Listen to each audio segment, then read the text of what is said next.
Thunder roared as Victoria's trembling hands clutched the fallen cloth, her face bare for the first time in years. Dennis stood frozen before her, rain dripping from his soaked hair, his eyes locked on hers. She braced herself, waiting for the gasp, the collapse, the death that always came. No, not him. If you're just joining us, here's the story so far. Victoria was born with a deadly curse. Anyone who saw her face dropped dead in an instant. Hidden away her whole life, she wrapped her beauty in shadows until she dared to step into university. There, Bella, the campus queen, made it her mission to expose her, mocking her every step. Joshua, a friend she trusted, betrayed her, slipping off her covering one night and paying with his life. Now Dennis, the one person brave enough to care, has stumbled into her dorm during this storm and seen her true face. But he stands there, and everything is about to change. No, not him, She whispered, her voice cracking with dread.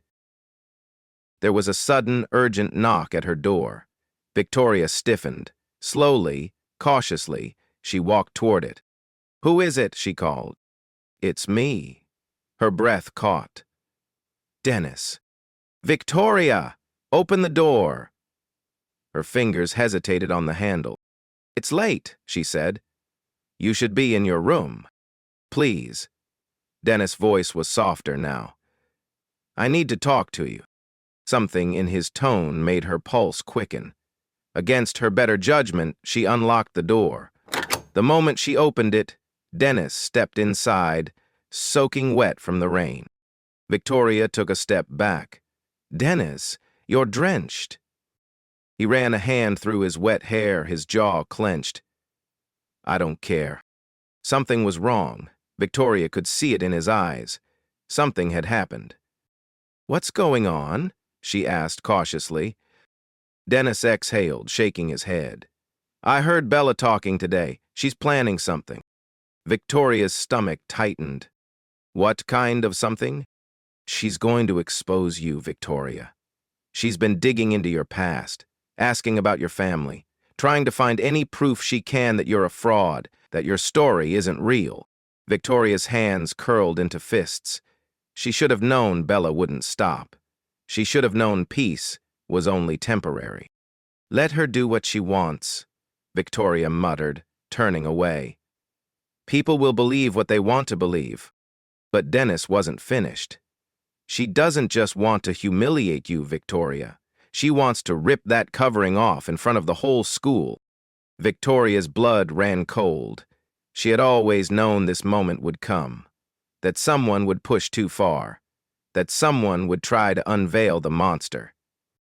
"I won't let that happen," Dennis said fiercely. "I won't let her do this to you." Victoria turned to him, her heart aching. "Why do you care so much?" she whispered. "Because it's you," he said simply. "Because it's you." Something inside her cracked. A dam she had spent years building finally broke. And for the first time, she let someone hold her. She let Dennis wrap his arms around her, his warmth soaking into her skin, his presence anchoring her to the moment. And for the first time in her life, she felt safe. But safety was an illusion. Because in the next moment, Dennis accidentally brushed against the edge of her cloth, and it slipped. Victoria gasped, jerking away.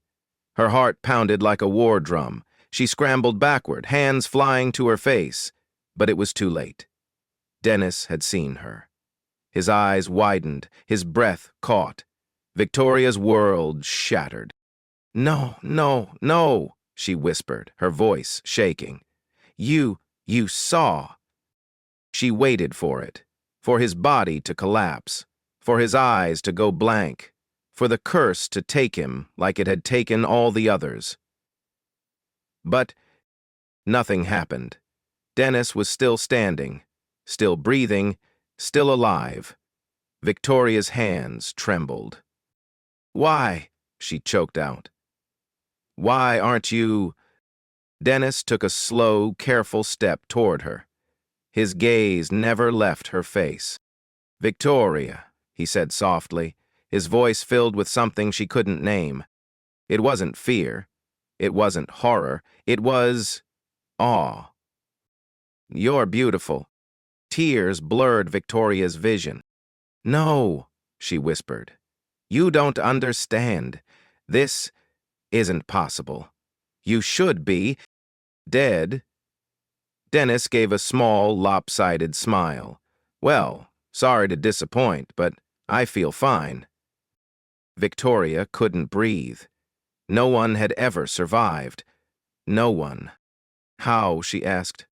Dennis hesitated. Then, softly, he reached out, his fingers brushing against hers. "Maybe," he said gently, "maybe the curse was never about your face." Victoria's heart stopped. Maybe it was about love. The word settled deep into her bones. Love. A single tear slipped down Victoria's cheek. For years, she had believed she was untouchable. But here was Dennis, standing before her, looking at her like she was the most precious thing in the world. And he was alive. The curse was broken. Victoria had spent her whole life hiding. She had spent years believing she was a monster, believing that her face was a death sentence. But Dennis had seen her, and he had lived. Which meant she had a choice. For the first time in her life, she chose to be free. The morning air was crisp, the sky painted in shades of soft blue and gold. For most students, today was just another day. But for Victoria, it was the beginning of a new life. She stood in front of the mirror in her small dorm room, hands shaking slightly as she adjusted her dress. The familiar fabric of her face covering rested on the table beside her. For the first time in her entire life, she wasn't wearing it. Her reflection stared back at her, unfiltered, unhidden. She barely recognized herself. Her skin glowed under the morning light. Her dark eyes, free from the shadows of the cloth, were alive with a fire she had never seen before. She looked human. For so long, she had felt like a ghost, a whisper, a legend. But today, she was real. A knock at the door pulled her from her thoughts. "Victoria!" Dennis. She took a deep breath. And then, for the first time, she walked to the door without her mask. Dennis had seen her before, but this was different. This time, she wasn't trembling. She wasn't hiding. She stood before him, bare-faced and fearless. His lips parted slightly, eyes flickering with something soft and deep. "Wow," he murmured. Victoria's cheeks warmed. "You've seen me before?" "Yeah," he said, a small smile tugging at his lips. "But never like this. Never this sure. Never this free." Dennis held out his hand. "Ready?" Victoria looked down at it. She thought about all the times she had walked through campus alone. All the years she had spent in fear. She thought about Bella, about the whispers, about the way people had always looked at her like she was something otherworldly, and then she thought about now. She reached out, and for the first time, she chose to walk beside someone. Hand in hand, they stepped outside. The moment Victoria stepped onto campus, everything changed. The usual noise of students talking, laughing, and moving between classes vanished. People froze in place. Eyes widened. Gasps rippled through the crowd. "Is that? No way. That's Victoria?" She could feel their stares burning into her. She had spent years fearing this exact moment. But now, she didn't flinch. She kept walking, her chin high, her posture strong. Somewhere in the crowd, a girl whispered, She's beautiful." Someone else muttered, why was she even hiding? But not everyone was admiring her, because standing in the middle of the courtyard, eyes blazing with disbelief, was Bella. Bella had spent years tormenting Victoria. years spreading rumors, years mocking her, years trying to tear her down.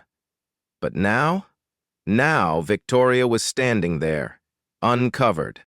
And worse, the attention that had always belonged to Bella was now on Victoria. "This can't be happening," Bella muttered, her fingers curling into fists. Her friends, her loyal followers, stood frozen beside her, their mouths slightly open. No one was looking at Bella. No one was laughing at her jokes. They were all staring at Victoria. And Bella hated it. "Well, well, well," she sneered, striding forward. "Look who finally decided to show her face." Victoria stopped. Dennis immediately stepped in front of her, but Victoria touched his arm gently. "I've got this," she murmured.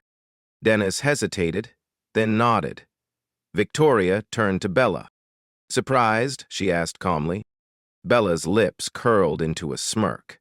"Please, you think walking around without your little mask suddenly makes you special?" Victoria tilted her head slightly. "No, I think it makes me free." Bella's smirk faltered. But she wasn't done. "You really think people will just accept you?" Bella scoffed. "You really think this changes anything?" Victoria didn't blink. "It changes everything." And then, for the first time, Victoria smiled.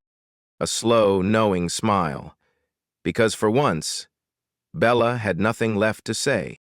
Someone in the crowd started clapping, then another, and another, until the entire courtyard erupted into applause. Victoria's heart pounded. She wasn't sure how to process it. She had expected judgment. She had expected fear. But instead, they were cheering. They weren't rejecting her. They were celebrating her. And suddenly she felt something unfamiliar but wonderful. She felt seen. She felt accepted. She felt alive. Dennis leaned down and whispered, "Told you they'd love you." Victoria let out a small laugh. "I didn't do this for them," she admitted. "I did this for me." And finally she believed it. She wasn't just breaking free from the rumors. She wasn't just proving a point. She was stepping into the life that had always been hers to claim. Bella stood there, fists clenched, her face burning with humiliation. Her followers, the same people who had laughed at Victoria, were now looking at Bella with something else. Pity. They weren't cheering for her. They weren't standing by her. She had lost. For the first time in her life, Bella wasn't the center of attention, and she never would be again. She let out a bitter laugh. "Enjoy it while it lasts, Victoria. You'll never be better than me." Victoria didn't even respond, because Bella's words didn't matter anymore. She turned away and never looked back. That evening, Victoria sat beneath the old Baobab tree, gazing at the endless sky. For years she had felt trapped, cursed, unseen. But tonight, for the first time, she felt free. Dennis sat beside her, his presence calm and steady. "What now?" he asked. Victoria exhaled. "For so long I thought I was cursed, that I was meant to bring suffering. But now, I wonder if it was all part of God's plan." Dennis nodded. "Maybe. He was leading you here all along. Maybe this was never a curse. Maybe it was a journey." Tears welled in Victoria's eyes. "I thought I was abandoned," she whispered. "But I see now, he never left me." She looked at Dennis, then up at the sky. "God saved me. He sent you. He gave me strength. And now I get to choose what happens next." Dennis smiled. "Then choose joy." Victoria wiped her tears and whispered, "Thank you, God." For the first time in her life, she truly believed in miracles. And this was just the beginning. Victoria's story is more than just a tale of mystery. It is a testament to strength, faith, and the power of self-acceptance. For years she lived in fear, believing she was cursed, believing she would always be alone.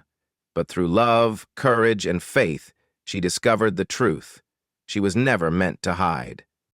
How often do we let fear and the opinions of others control our lives? How often do we forget that God's plan is always greater than our doubts? Victoria's journey reminds us that true freedom comes when we stop running, face our fears, and trust in the path set before us. What lesson did you take from this story? Let us know in the comments. If this story inspired you, share it with your friends and spread the message of hope. Don't forget to like, subscribe, and stay tuned for more powerful stories. Your story isn't over yet. Keep believing, keep rising.